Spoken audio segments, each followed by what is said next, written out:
doubted to believe it. Welcome everybody to the LFC Couch. My name is Nick. I'm your host for this one. Talking post spanking of Crystal Palace, and joining me for this one is Peter the Coach Kofinas. Good evening. No, sorry, I keep getting that wrong. It's Curtis Firmino. How are you, Curtis Firmino? I was going to say, I don't know who you're talking about, but I'm actually quite well. Thank you very much. And returning, we have our old geezer from up north. We've got Stephen Wilding. How are you, sir? Fucking what, mate? I was waiting for that because I'm very good, mate. Very, very good. We have an ongoing meme where we've got you and we do the voice with the "you fucking what, mate." There's this look of disgust on you, and I think it's just when you say it in person, it just makes it even better. That's what I picture in my head. But it's good to have you joining us tonight. George is finally out of isolation, which is fantastic, and he's unfortunately unable to join us tonight because he has got other family commitments. But we have a fantastic triage of talent, myself, Peter, and Stephen. And, mate, don't we have a fantastic triage times 3 or 4, whatever the hell, 3 times whatever is to equal 11, or whatever mathematical equation that may be, because we had a fantastic 11 on the pitch against Crystal Palace on the weekend, and we smacked them 7-0 away from home. Stephen, I can see you buzzing at the moment. Give me your initial reaction after that final full-time whistle. It's a weird one because obviously the game finishes 7-0. It looks very comfortable and convincing, but we'll probably go into it briefly later. I think Peter mentioned it in the chat. At 1-0, there were various points where we looked not so convincing. Palace created some good chances, maybe 2 or 3 that they didn't take. But then when you come out victory with a 7-0, it was just a matter of how ruthless we were in comparison to them, who created a few chances but just couldn't capitalise on it. But it was nice to get a bit of the goal difference back after that Aston Villa 7-2 earlier in the season. And Mr. Curtis Firmino, your initial thoughts? Yeah, it's funny, in the first half we could have conceded 3 goals. I think due to some good defending and poor decision-making on their behalf. Luckily none of them went in. And then, because when they had scored their first big chance, I believe it would have been only obviously 1-0 because of Taki scoring nice and early. To go 1-1, obviously the game does change, as the saying goes, goals change games. But we're very lucky in a sense that, yes, they did miss some seriously big chances, even hitting they hit the post or something, I believe, as well. They got close to doing that. And it was just, yeah. And then I'm just happy that we were ruthless on the other end, because normally that's not the case for us, right? Normally when teams have that sniff and they create 3-4 chances, we kind of go missing on the other end. You saw Tottenham almost equalise a few times, and then it took us to the last minute to get that winner. But this time round, it was like Palace had their moments, but we were just... I've never seen us like that on the other end. I've never seen us so dominant and decisive, I think is the word I was looking for in that final third. Oh, we were. Decisive is definitely the word to describe this performance. And George and I, we did our pre-Palace podcast, and we both said 2-0. We thought Palace might give us a few problems, potentially down the wings, which is what they tried to do, which is where they got in behind us to actually fathom a few opportunities, more so in the first half. Maybe a misplaced pass from Ayew to Zaha, perhaps some good defending from our defenders, Alisson perhaps needing to step into it to stop us from conceding a goal. But, I mean, effectively, all our good work was done in our final third, and you got to give it to the starting 11. And, Pete, I want to go to you first up right now. We've been calling for him to start many a game for almost a year now, and he's had very, very limited opportunity. But fuck, mate, he gets on the pitch and he scores within 2 or 3 minutes. Our Japanese superstar, Takumi Minamino, please lay your adorations for this person. Well, I think Steve's another one who's been calling for him just to be playing more minutes for us, more regular minutes, I should say, just because we know that he's got that quality where it does suit us as a team. Like, he literally suits us. He's got great off-the-ball energy. He's super intelligent on the ball. He's really good in tight areas. And he does like to get forward. He does have that eye for goal, as we saw on the weekend. I couldn't be happier for him, knowing that how much that goal would have done for his confidence and what that means for him, knowing that he did start over the goal phenomenon that is Salah. And I think a lot of people before the game were already writing him off. We're waiting for him to make that mistake. We're waiting for him not to score. We're waiting for him to get subbed in the 60th minute without a goal, just so they can have their agendas pushed towards against Minamino, because they have been quite negative towards him, considering he hasn't really played consistent minutes for us. And I find that hard to make a judgment on a player who plays, for example, 30 minutes here, 8 minutes there, one full game in between 5 matches. It's hard to make a judgment on a player, but what we saw him do on the weekend was something that exactly what he needed to do, was get on the score sheet early and be effective towards the scoreline and the game result. And Stephen, for all of Minamino's good work, Sadio Mane, I said it in our pre-Palace podcast, the guy loves scoring against Palace. I think this is, the 10th time or something he's scored against them. I think the 8th consecutively for Liverpool or something ridiculous like that. And George and I were talking that potentially if one of those three were going to be rested, it was going to be Mane. But as Peter said, it was Salah that was rested for this one. And not too pleased. There were some words that were said pre-game that sort of rustled a few jimmies. But Mane starting this match, getting the assist for Minamino and then getting a goal himself. I mean, what does that give us? What does that tell us about Mane and his work ethic and him being pissed off that he had to get subbed as well in that second half? Yeah, I mean, it just sums up what a machine he is. I think Pete's mentioned it a couple of times recently that he's looked knackered. As great as he is as a player, he's one of the best in the world in his position now, but he's looked real shattered in recent games. So yeah, we'd all have thought if someone's going to be rested, it would be him. But then obviously the announcement came with the lineup and it was Salah. But Mane is just unreal. Any club in the world would love to have him. He's always putting himself about. He may not get the goals. He's been struggling in front of goal recently, but he got the goal at the weekend, which was a great touch, great finish, and obviously the assist before that. But going on to the words that were said when he goes off, I've got no issues with players looking disappointed about coming off. No issue whatsoever. We saw it with Salah at Brighton a couple of weeks ago. I mean, would you guys be happy if you see a player happy to run off that pitch? We've got winners in that team. They want to be out there. They want to be improving their records. They want to be helping the team. So if they're pissed off about coming off, bring it on. I think, he's happy to be on the bench. I was about to say that Peter got in there quick. You're right, Steve. I think Mane, you can tell he wanted to catch up on the goal tally or whatever it would have been that he's got in his mind. But I'm just happy that he's got that monkey off his back where he has scored that goal. His mini drought, so to speak, is over. But to be fair, that turn before he hit the goal for me was more impressive. Just to be off balance and to be flicked out between your leg off the far foot there, and then just to whack it where he put it. I think that was just Mane all over. That was just the ruthless, scary Mane. But you're right. Look, he has played some seriously consistent minutes for us, and I think it's between him and Salah. How can you pick? You can't rest both. So you've got to make this decision where I'm sure the sports science guys within the club are saying, well, Mane's got, for example, 25 kilometres left in his legs. Salah's got 15. We can definitely start Mane, but we're definitely going to take him off at this period of the game between these minutes. And I think that's exactly what it was. It was nothing, excuse me, to do on performance. There was nothing other related than we're going through some seriously busy December coming up with January in between the mix, and we just need you at 100% because 100% Mane is better than almost everybody on the planet right now. No, I agree. We do need to give him a bit of a rest, and maybe the West Brom game coming up in a few days' time might be it if Salah will be starting that one. Minamino may start again. We may even see Chamberlain start in the front three, and Peter's prediction once again came true because Chamberlain came back from his very, very long injury stint on the sidelines. I think this was his first appearance for the season properly in the Premier League, and he slotted in straight into the front three. And Peter was right. It's basically saying that Chamberlain will go into the front three before Origi does or something like that, and lo and behold, that's what happened. Yeah, look, I think what Chamberlain ended up doing is giving rest that the Jota was meant to give.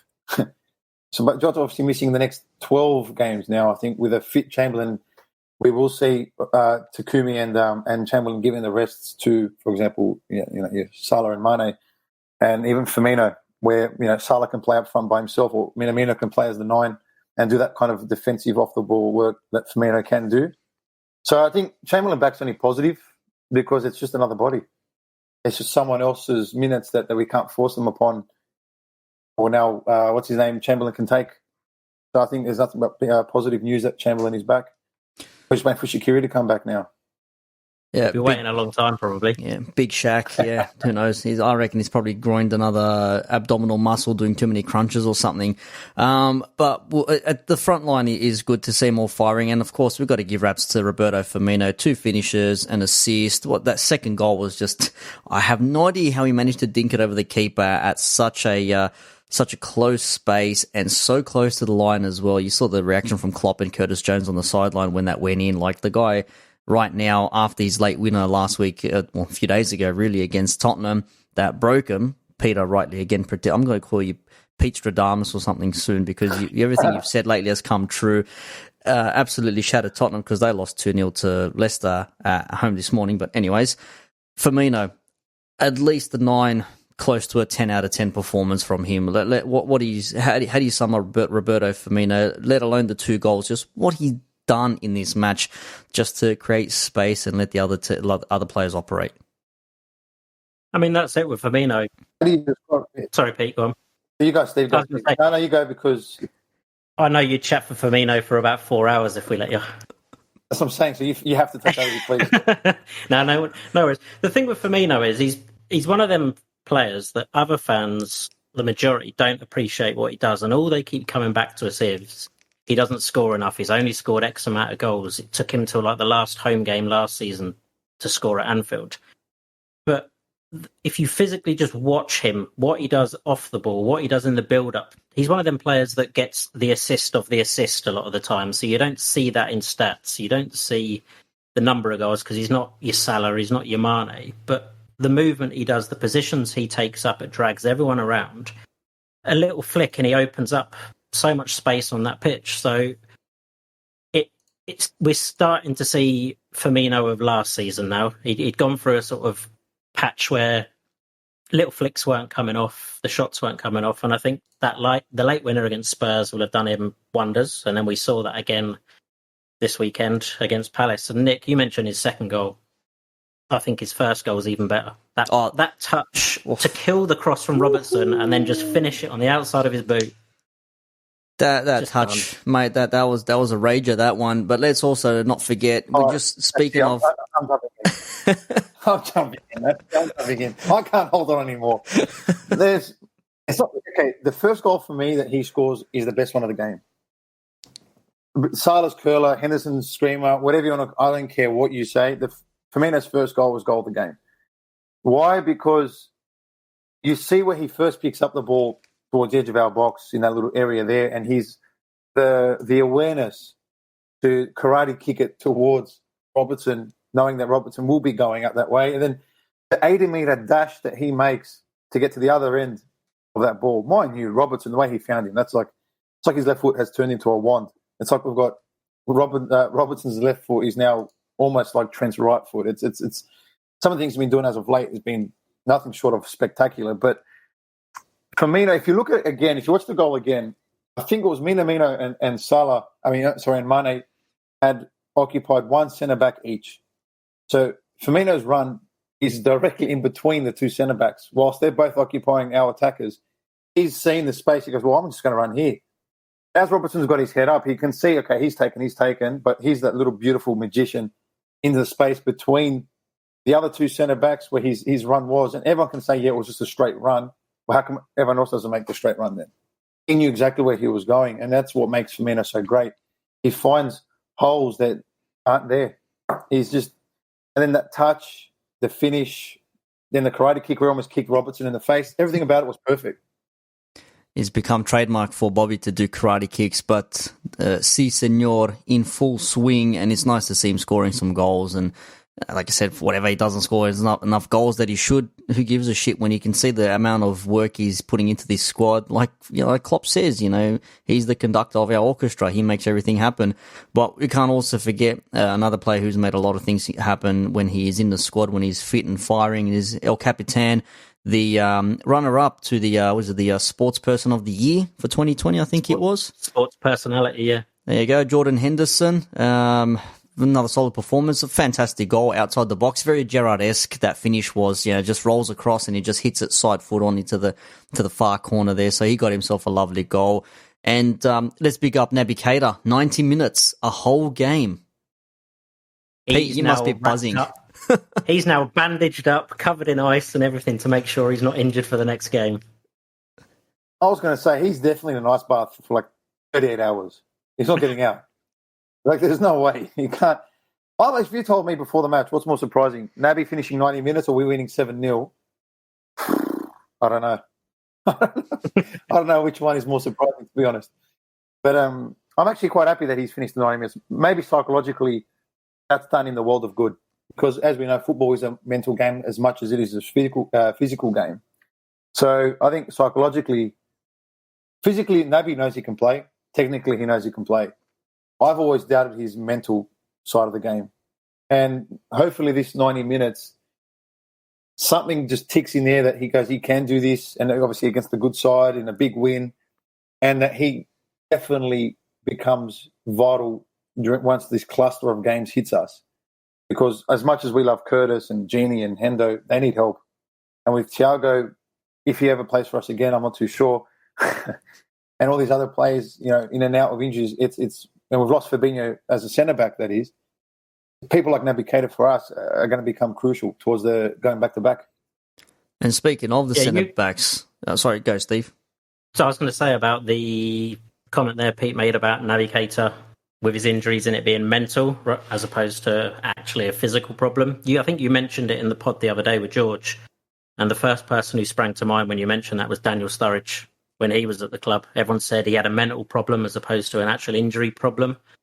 And I think even Klopp mentioned it when he first came in, that we've got players that are fit, but mentally they don't think they are. And I think you've hit the nail on the head. I think Naby Keita is exactly the same. So 90 minutes for him, as you say, hopefully helps him out a little bit. And we should see a few more appearances because we do this. We get a run of about 4 or 5 games out of him, where he gets goals, he gets assists, and then he breaks down in training or he breaks down within the first 5 minutes of a game and we're like, oh, there he is. He's gone again. See ya.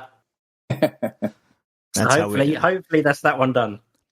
Fingers crossed he gets to kick on now and maybe if he doesn't play, well, he should play against West Brom because it is a few more days away. They do have recovery because of Christmas and all that sort of stuff there. So we'll see what happens in terms of team selection for that. But also our back line, 3 out of 4 of the defenders all got an assist. Robertson, Trent, and Matip. I mean, of all the players to get an assist, it's good old Joel Matip again, who's another one who's maybe going to be wrapped in cotton wool and bubble wrap and everything to keep him fit.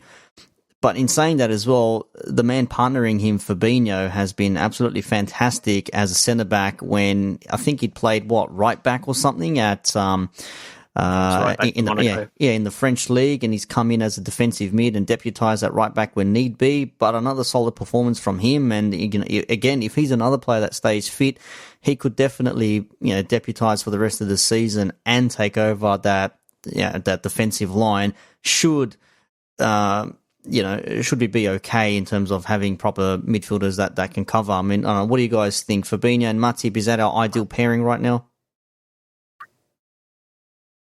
Pete? I'll go now. As long as the big question mark in that is Joel Matip. As we all know, you can't guarantee he's going to play 90 minutes back to back. If we get 90 minutes out of one game, you're thinking, is he going to be available the next week, or is he going to, he's got an injury, he's picked up this in training, or he went off injured with a bad back against Fulham last week? That's the only question mark over that. If they're fit, because obviously I don't expect to see Gomez this season or Van Dijk. If we do, it might be right towards the end. But them coming back is just a bonus. So if you completely ignore those two, if everyone's fit, Matip and Fabinho have to be your first choice. But I think you're going to see obviously what we've seen, Nat Phillips, Reece Williams coming in and rotating with Matip. I think Fabinho is going to be there week in, week out as long as he can stay fit, because he's another one with question marks over his fitness. Well, that leads perfect into what I was going to say. I don't like the fact that I still think we need to sign a centre-back now in January. I think it's imperative we sign one if we want to defend our title.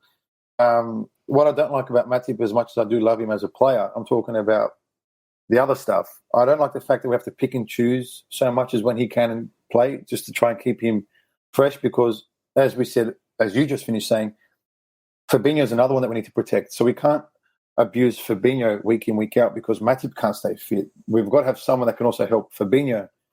So, and I don't think that Reece Williams or Nat Phillips is there just yet, as even though they've both been phenomenal when they've been called upon. I still don't think they're it in terms of relieving the pressure off Fabinho. Are they good enough to relieve the pressure off Matip? Yes, I think so, as long as Fabinho is there. But would you be comfortable with Reece Williams and Matip starting against, for example, in the next Champions League game? The answer is probably not. So this is where I go back to, we definitely need to sign a centre-back in January. Well, let's just wrap things up by just saying also that Salah came off the bench, got himself 2 goals and an assist as well. So fair play to Mo coming off the bench and scoring some goals. And that was also our highest scoring away win in top flight football, 7-0 away to Palace. So I wonder if that's Palace's heaviest defeat. It might not be, but it'd be nice if it was. It'd be nice if it was. It's their heaviest defeat at home. Yeah. We beat them, we beat them 9-0 or 9-1 years ago at Anfield, but that's their heaviest home defeat they've had. Perfect. Breaking records. Fantastic. Actually, Nick, before we do wrap it up, do we want to touch on the mixed thoughts on Salah's comments? Are they real? Are they being fabricated? What's everyone's thoughts on him coming out or being unhappy because he wasn't captain against FC Midgetland? Yeah, I think it's a loaded question from the press who's asked him. They're looking for a response. I don't think he's gone out and looked for that. And he's been questioned about how he felt about that decision. And other questions are in that same interview about Barcelona and Real Madrid. I don't think he's gone looking for it, but it's a very loaded question from whoever put it to him. That's my opinion. I've always had my suspicions with Salah. Not always, probably the last couple of seasons, I've always thought in my head, is this going to be the last season we see him at Liverpool? Now, the reason I think that is when he first signed for us, and for the first season, he always kept bringing up one of the reasons he came to Liverpool is he wanted to prove people wrong in that he can succeed in the Premier League, because obviously he had that stint with Chelsea and everyone said he couldn't hack it in the Premier League. So a lot of his interviews always brought up, I wanted to prove to myself and to everyone else that I'm good enough for the Premier League. So I've sort of thought over recent years, what's he done with us? He's Champions League, World Champions, League Champions, top scorer. He's broken all these records. He's got nothing else really to prove as us at a club. And he hasn't got any loyalty or ties to us. So I think he's the sort of player now, judging by what he says and you listen to him in interviews and how he wants to prove himself, I think he is the sort of player that will want to go to another league now. He's done well in Italy. He's done well in the Premier League. Spain is the next big one. It wouldn't surprise me if he's not going to push for a move, but if he was to look at a move at a different club. And you couldn't resent him for doing it, but there's always been that thought. The last couple of seasons, I think, is this the last year? So it doesn't surprise me, those comments, but I don't think he's pushing for it. It's interesting, man. I mean... Nick? Yeah, it's a weird one for me because if you said to me Salah or Mane, one has to go, I'm saying Salah. I'm sticking with Mane. I'm keeping Mane hands down. I just love that bloke. I see that look on his face when he scores the goal. He smiles, then just goes into like a pout, trying not to smile. You know how someone's trying to G you up and you're trying to keep yourself composed and you're trying to cover your smile. That's what he reminds me of. Like he's a cheeky little bugger. But man, there's something about Mane I just absolutely love. There's not to say I don't love anything about Salah. I mean, the guy has effectively scored, 20-plus goals for the last 3 or 4 years. And after being called a one-hit wonder, now he's a 3-season wonder. And that takes some skill to be scoring consistently in the Premier League like that, as we've seen over the years. Not every player is cut out to be scoring multiple goals a season, even when we had Fernando Torres at his peak. Even through injuries and things like that. I mean, Suarez took him a couple of seasons to get firing as well. Salah from season 1 scored some stupid amount of goals. But Mane is more key on how we play and what we can do, because if you can get another finisher like Salah who plays on the wing, then they can slot him in and you can fit him in, no dramas. Mane, on the other hand, he's a very different type of player. And if we do sell Salah for 100 million or whatever stupid amount of money it's going to be, I think it's warranted because he's in his late 20s. He's still got plenty of years left in him. we can go out and buy someone like I think I've seen us boys talk about it, like an Mbappe or someone like a quick winger who can blitz down the wings and fit into this team because they love Klopp and they love how Liverpool play. And why wouldn't they want to come to Anfield, crowd or no crowd? You're playing for the best team in the world. So, I mean, I think he'll probably end up at Real Madrid. I can probably see him going to Real Madrid. I don't think Barcelona is his style, but Real is definitely something I can see him potentially moving to, if not next season, realistically within maybe 2 years. I've always been a believer in this kind of saying, you never sell goals. Like, you just don't sell goals. That's it, because goals are hard to find. Now, if you're going to sell the goals, what you're going to bring in has to be, you can never predict, they're going to score 25 goals a year. But you've got to go and get something that's been doing that on their record. So for me, it looks like if it's not Mbappe, like I'm not, people have mentioned Sancho. Okay, maybe he's lightning quick and he does rotate between the two sides of the wings. Haaland has expressed his love for Liverpool and Klopp, and he's the very Klopp kind of systematic kind of player, but he's not that wide player.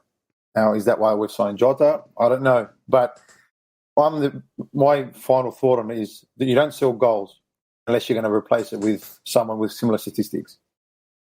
So the Klopp's maybe looking out maybe already from now, who the hell knows what's happening with the backroom staff and everyone trying to sort out the next 6 months, because January is only a week or two away now, and that's another opportunity to bring in players. And speaking of bringing in players, I think there is also rumours that Renato Sanchez, he's potentially coming through to Liverpool through Lille. Pete, do you want to give us some more info on that? I don't know whether that's true or not. I saw that pop up a few times now in the past couple of days. Renato Sanchez, who had won that Golden Boy award a few years back and was promised to be this next big thing and kind of failed everywhere he's gone. Now, that doesn't mean anything to me because I trust in our staff with Pep Linders and Klopp and everybody else back there. If that's the player they want, then there's a reason why they'll get that player. But it's an interesting one for me because from my memory of watching him play, I've watched him play in a while, to be honest, but he's not as mobile as the replacement of Gini. That's what it was rumoured to be. He can't move the way that Gini does. Okay, he's a physical presence, which is great. But again, I don't know. I think I prefer the rumour to Depay. I've seen that rumour fly around at the moment, and that for me is more like, yeah, okay, because I can see that we need someone like, I can see that, especially with the rumours of Origi going to Wolves or somewhere for 20 million, which is, whew. But yeah, but it's for Depay, yes. For Sanchez, for me, I don't know. I prefer to stick my faith into Curtis Jones. Yeah, we want to keep a youngster on the squad there. And just looking at this at the moment here, according to who's this from? The Daily Mail, says here that Memphis Depay could join Barcelona for as little as 4.5 million in January, as Lyon grow concerned about the prospect of leaving him on a free next summer. So very similar to the Gini Wijnaldum situation that we've got at Liverpool. But whether he wants to come to Liverpool or not, that's another question. He does have Wijnaldum and Virgil van Dijk, who obviously he's very good friends with. There was a photo out there when he scored a goal and pulled up his shirt and had a message for Virgil, stay strong, brother. So he's got a very strong presence with him. And, if Agent Van Dijk might be pulling the strings, you never know. You might see him come over, maybe not in January, but maybe in the new season. I actually think he's roomies with Wijnaldum in the national team. Yeah, yes, I think. Yeah, so I think there's a special connection there between the two of them, and I wouldn't be surprised after all this fluff talk that Wijnaldum ends up signing anyway and stays, because Klopp can't say how much he loves him any more than what he really does. So the club wants him, the fans want him. I wouldn't be surprised if Wijnaldum stays, to be honest, especially if someone like Depay comes across where it's his roomie. So I think if we do get Depay, I think you'll see Wijnaldum stay. And if we're going to sell Origi to fund Depay, okay, no, it's a no-brainer. Do it. 100%. I mean, that link's been there for about a year, isn't it? Do you remember he was posting stuff on his Instagram, and it was him about to board a plane, and he was in a red suit, and everyone thought he was on his way to sign for Liverpool, but he's just milking it and loving it. Yeah. And remember that? obviously, there's the Man United links from previous, which some people don't like. But if you can pick a player up of his quality for $4.5 million, 6 mil. said, Yep. easily take him. A player of his quality for that sort of money doesn't come around often. So if we're in for him, then go for it. And then this Renato Sanchez deal is a weird one. I'd never seen that link until I think you shared it in the group earlier, Pete. And he's completely gone off the radar. Like you mentioned him being the golden boy. I remember him at Euro 2016. And he scored an absolute screamer, and everyone was raving about him. And he was at Bayern Munich, and he was the next big thing. And then he ended up on loan at Swansea, and he was rubbish. He played about 12 games, and he was awful. And I haven't followed him since then. And it's only his name popping up this morning that you sent through. I thought, oh yeah, I forgot about him. So I find that a weird link. But if the club go for him, then you've got to trust their judgment, because every player they've bought in the last few years has been brilliant. 23 years old, still got a long way to go. And if it's not Liverpool who are after him, apparently, the Portuguese Wanderers in Wolverhampton, they're potentially looking at him because he's Portuguese, and Nuno Espirito Santo is probably wants to add to more Portuguese players, such as been reported by 90 Minutes from what I'm reading this on at the moment.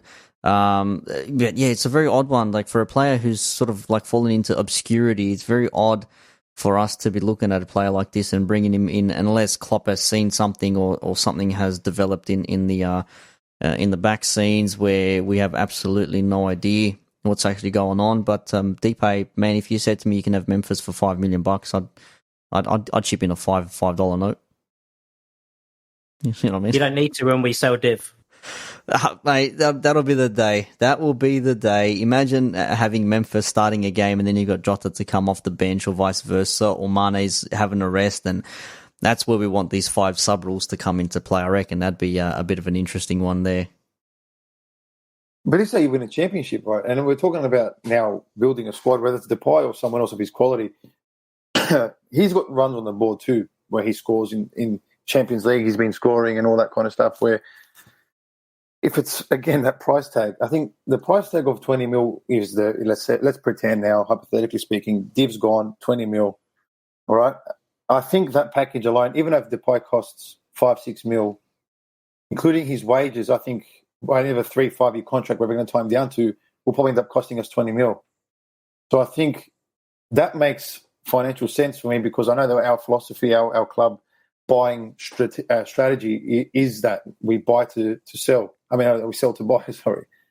And I think for me, that package there of Div for 20 mil is actually would end up being Depay's pay packet for the 3-5 years, wherever it's going to be.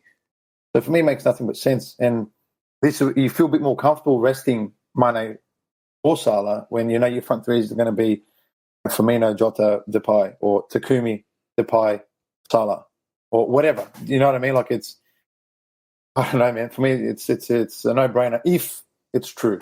Yeah. And don't forget, all of the front three are a similar age at the minute as well. So there's going to be a period where sort of we're going to slowly start transitioning new players into that front three. You're not going to want to lose them all at the same time. So this is another thing why I think Salah may go, that maybe that transition period where one goes and we implement a new player and the Jota coming in, maybe that man. We don't know. But you don't want to lose all three of those at the same time. So the club will be forward thinking and thinking about who can carry on beyond them and slowly interchange that. And Depay, what's he, 26? He's got a few more years. I think so, yeah. There's plenty of time left in him. As long as he doesn't come in and think he can start doing his rap career again, then I'm okay with us signing him. Yeah, let's leave that. Whole social media thing. His album. We're not that. Like our club is Liverpool Football Club. Don't do that, and I know Klopp definitely is against that. So I'm sure he'll buy in. I think Chamberlain's the worst we've got, and if he's on that level of Chamberlain, then fair enough, because it's bearable. But it's bearable. As long as we don't become like these, the Man Uniteds of the world, and these people are too busy on what they're doing on Instagram, like Jesse Lingard, who's for me the biggest piece of shit on earth because of it. So we don't need that at our club. And if that's what the case is and we miss out on him because of that, then perfect, no problem. Yeah, it only takes one to sort of like spoil the batch, and you don't want that to be going on. But I'm pretty sure he's been well versed in how Liverpool operate. I mean, we'd be dumb and ignorant to think that these players who play for other clubs around the world, when they get together for international breaks and friendlies and whatever, as if they don't talk and discuss what goes on in their lot. And it's like, oh, we do this. It's like, oh, really? Oh, we're not allowed to do that. It's like, Don't you feel restricted? As he goes, nah, it's perfect, it's clean, don't have to worry about no social media crap, we focus on our work, that's why we're champions, that's why we won by 20 points, etc., etc. I think it's a good thing that we don't have social media as heavy in our team because, like Pete, I can't stand it when I see players, going on hard out, or if worse yet, we could have Hector Bellerins who are fashion models. That whole Arsenal squad after they won the McDonald's trophy earlier on was disgraceful with the over the celebrating their photos, holding the trophy and all this kind of stuff, and signed the ting and all that kind of stuff they went through. And now they're 4 points out of relegation. I mean, like, it's a culture that it breeds. It's like the virus. It's like coronavirus. It spreads, and it spreads quickly, by the way. Spreads quickly. Yeah, but you say about Arsenal, you lead from the top. And the worst was their manager after the old McDonald's trophy. He was there posing with a community shield, doing a big acceptance speech. So if the manager's doing it, what do you expect from the players? So I'm saying now the manager's got his head between his ass because he's on the verge of getting sacked by the looks of things. He can't have much longer left, can he? No, he's got Chelsea next, I think, anyway. Yeah, Arsenal are in shit. Here's a question for you before we can finish this one off. Legitimate or true? Man United, title contenders? Nah. No. Nah. No. Nah. You want to be title contenders? Have a look at their fixtures through January, February. Once they get through that, if they're still in touch, then yes. But at this point, no. They remind me, which is going to contradict what I've just said, because we were title contenders at the end of it. They very much remind me of Liverpool in the 13-14 season. They've got lots of attacking flair. They've got brilliant strikers. They've got Bruno Fernandes in there who can pull the strings. But they can't defend for shit. So they're going to go out and win games 6-2 like they did this morning, or 4-3, 3-2. But they're going to come unstuck, and they're not good enough. I mean, if they were decent enough, they'd have progressed through their Champions League group. They were top of that after about 3 games, and then just had a brain fart, fell out of it. So for me, no, not a chance. But as long as they think they're in it, it means Ole Gunnar Solskjaer stays in his job for longer. So I'm happy. So that's the thing, man. It's perfect. It's 3-4 games and it's Ole out, and then they win 3-4 games and it's like Ole in. What a guy! And then again, it's the roller coaster of Ole in, Ole out. When I hear all these Man United fans talking about him and the players that he signed as well, you got to remember Ole signed a whole bunch of players. He signed Alex Telles, who's come into that squad. Cavani, I think he's been out. I'm not sure if he's suspended for his social media thing or whatever the hell it was, or if he's just injured at the moment. What was that, Pete? Played against Leeds. He played. Okay, so I wasn't sure if he played or not. I just hadn't seen him that much in action. But you've got these players. Rashford seems to have kicked on a little bit. Pogba does some madness, once every 10 games, which is nowhere near enough. And he's had his own issues with the club as well, with Mino Raiola trying to maybe engineer a way out of Manchester United, or whatever he's trying to get out of that particular deal is just an odd one altogether. I personally can't stand managers getting involved in their players' affairs with other clubs, but that's a conversation for another day. But like Steve said, that they'll win a few games and then they'll just completely fall to pieces. I mean, they're away for the next 2 games. They've got Everton in the EFL Cup, and then they're away to Leicester on Boxing Day in the Premier League. Then they host Wolves. Then they're home to Villa, home to Watford in the FA Cup, and then they've got us on the 17th of January away to Fulham. They've got Sheffield United at home, and then the return leg away to the Emirates at the end of January. So they've got a lot of games in that particular cluster in January. Whether they can win all of them, that is a different question. It's a tough one, right? But this is going to sound weird especially coming from us, or me, and anyway, I'm speaking on my behalf, no one else's, but I would much rather, whether our hearts can take it or not, I would much rather Liverpool Man United title race than a Liverpool Manchester City one. Oh, of course, 100%. Yeah, I can agree. I agree. With a friend. Yep. Yeah, I had this conversation with a friend yesterday or the day before, and as much as I hate Man United, I would love to be in a title run with them and beat them for once in recent years. Yeah. So I'd love them to be back up there challenging and thinking they're going to have a chance, and then for them to just flop and we get that satisfaction. But they're not going to win it. Well, I think once Thiago walks into our side, I think it's safe, not to say game over. I said this in the last pod, but I think once Thiago enters this team, There's not much out there that can stop us. Again, Manchester City, for me, is still our biggest threat. Manchester City, for me, don't sleep on them. They're still our biggest threat, hands down. When they win that catch-up game, it's only, 5 points behind us, something like that. They're still within touching distance. The way the Premier League has proved to be so far this season is nothing but unpredictable. I don't think we can write them off. I definitely wouldn't write them off because that'll be our biggest mistake ever. But I would much rather have Man United and us, come with 10 games to go. Let's see who's got the biggest. Let's see who's got the biggest nuts. Yeah, no, in saying that, United and City both have a game each to catch up on. And if City win their catch-up, they'll be on 26 points. And if United win their catch-up, they'd be on, if they played tomorrow, let's say, then they'd be on 29, only 2 points behind us, who are in first place at the moment. Nice goal difference, that plus 17 at the moment, which is nice to see for Liverpool for a change. And as we lead the pack, we're going to lead at Christmas, and we have done so for the last 2 years. And this will be the third year now.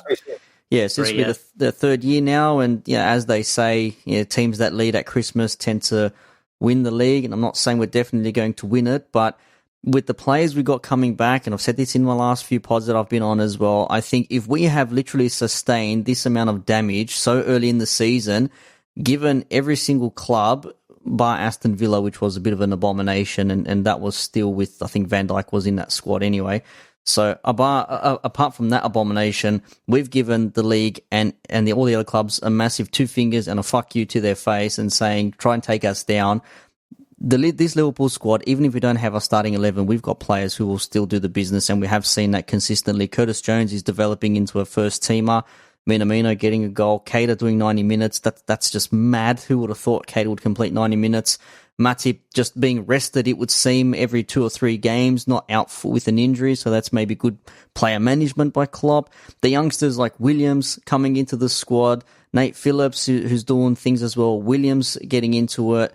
Rotating the front three. Okay, Jota's out for the moment, but man, come February when all our players are back and once we've gone through this congestion, if we can just keep on going at the moment, I think we're in for a good shout as being up there in the last few weeks.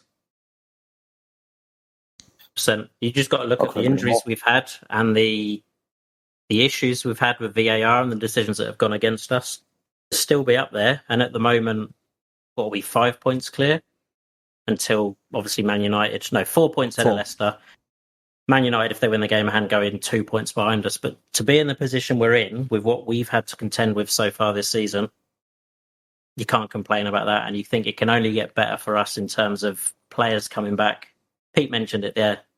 Thiago still to come back into this team is pretty scary for other teams. So hopefully he gets back in there and we get to see his magic a lot more. But no, with what we've had to deal with, absolutely brilliant. Obviously, we'd like to be a lot further ahead at this stage like we were last year, but I'd take this any day.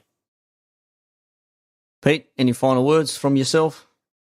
Final words, not to go into it because we'll do a pre-West Brom, but the last person to beat us at home, I believe, was Sam Allardyce. It was with Crystal Palace. Yeah. The gravy man returns. That's all I'm going to say for now. Because we've got to save it for the pre. That's my final thing, what I'll say. Other than how good was it to watch us just score 7 amazing, different types of goals against a team that normally we do win but provide issues here and there. I thought that was magic. Man, I was trying to DJ at 21st and I'm just absolutely hearing my phone buzzing non-stop, hearing goal, goal, goal. I'm thinking like, oh, don't tell me we conceded. And I look, it's like, oh, it's 4-0. Oh, it's 5-0. It's the first game I haven't watched live since the Aston Villa one. I've sort of been doing a lot of work and stuff, so I was knackered. So I thought I'll go to sleep, I'll get up and watch it in the morning. And so the 2 games I've not watched live this season have been 7-2 against Villa and 7-0 against Palace. So if you want a 7-goal game, or at least 7 goals, I'll just sit and watch it in the morning. But there was a few doubts going into it. People thought we may struggle. So to win 7-0 was just phenomenal. Mm. Save that game. Don't watch the Man United game for us. No, because then we might lose 7-2 or something. I was going to say the same thing. I'm like, don't watch United, but I thought, you know what, this might backfire in the opposite direction. But in that, but for that game, we would be playing at home, so I think we should be okay. And I don't see them winning at Anfield. Man, if we could beat Tottenham at Anfield, and that was my most worrisome game as to us losing our streak, then I'm not feared of anyone coming to Anfield at this point in time, because we'll just absolutely wallop them. If we're not going to wallop them, we'll break their hearts in the 90th minute, as we did to Mourinho. And I think that'll wrap it up. A solid 45 minutes. Lads, thank you very much for joining me. We have had a bit of a discussion on some potential transfers, the squad, what's going on with the rivals a little bit as well. And like Pete said, we will do a proper West Brom pre-game podcast where we will look into West Brom, the Gravy Man, he's back again, Sam Allardyce, and we shall hopefully look to discuss what may come against West Bromwich Albion. Stephen, thank you very much for joining us. All right, mate. Thanks for having me on. And Curtis Firmino, thank you for being here once again. Yeah, it's a pleasure, mate. I look forward to doing a few more. Fantastic, lads. Enjoy the rest of your evening. Don't forget, for all you listening out there, we are the LFC Couch, the biggest Liverpool-based supporters podcast in the Southern Hemisphere. Find us on social media at LFC Couch, Twitter, Facebook, Instagram. Subscribe to the podcast, YouTube channel as well, where I try and do some videos every now and again of my ugly mug. But until then, enjoy your Christmas break. Have a Merry Christmas. Enjoy your Boxing Day. And you'll hear from us before our West Bromwich Albion game with the podcast. So peace out.